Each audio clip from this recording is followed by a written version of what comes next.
Hey, what's up everyone? Hope you're doing well out there. So today I'm going to be talking about Hotshot Racing. This is a game from Curve Digital, Lucky Mountain Games, and Sumo Digital, and it was just released a few weeks ago for all systems and also now on Game Pass, which is where I played it from. And the first thing I want to point out is that this is not a game I would have ever expected to make a video for, or ever really even played, honestly, and I love racing games, but I'm sure that if this wasn't on Game Pass, that it would have just been one of those games that just slipped through the cracks. And even if I had seen it, I don't think I would have been super eager to just spend $20 on it. And so it's really awesome that this one was added to Game Pass, because this is seriously a way better racing game than I thought it was going to be. I mean, it's not going to blow your mind or anything if you've played any other racing game in like the last 20 years or so, but it really does a great job of giving that old school arcade racing experience that I'm sure a ton of us loved to play when we were, kids and went to arcades. And because of that, there's always going to be this place for arcade racing games in the marketplace. And what Hotshot Racing is able to bring to the table, to not just be another one of those faces in the crowd, is the AI system. I think at this point in my life, I would always prefer a simulation racing game over an arcade one, but I'll admit that the AI in the more simulation style games can be a little boring sometimes, because they're obviously not trying to like ram into you every 5 seconds, or using boosts,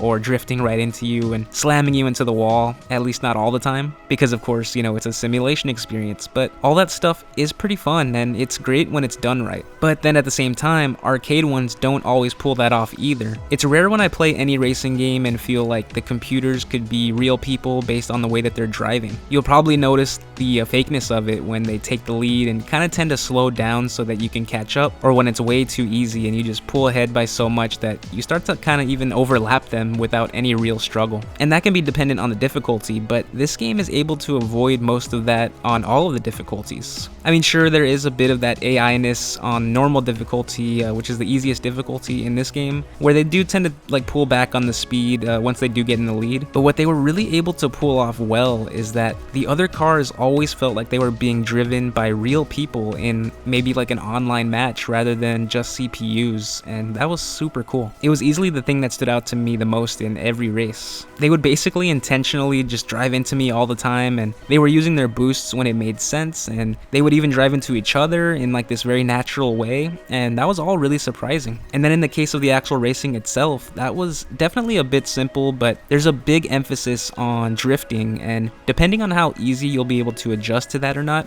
can pose quite a challenge for a lot of the tracks. Some are much more drift heavy than others, and if you're not great at drifting, that's obviously not going to end well. And while I don't think this is anywhere near as difficult as it is to like drift in other racing games, it's still something that you're going to need to figure out to really be able to compete. And I think it's just the right amount of challenge to give you something to get better at if you're not already. And as for the different things you can do in the game, you have the standard Grand Prix mode that gives you 4 rounds to play through, and you try to get the most points you can so you can place and get gold. And there's 4 different options for that, or sort of like locations, and so in total there are 16 different tracks in the game. And then you have the single race mode and also a time trial mode, so basically what you would come to expect with any racing game. It does also have an online mode too, and that was really fleshed out. I wasn't able to play with anyone that I know, but it looks like it's a pretty simple setup to create a party and invite your friends to it, and that's really awesome. But there's also a few different modes here, just in online, if you want to play with friends or with strangers, that are different than the modes you get for single player, which you get cops and robbers and drive or explode. And I had a ton of fun playing those because, well, first of all, just how smooth it was to jump in and go, but those modes also, in particular the drive or explode one, it's just a ton of fun, and it's just it's exactly what you want from an online mode with just random strangers.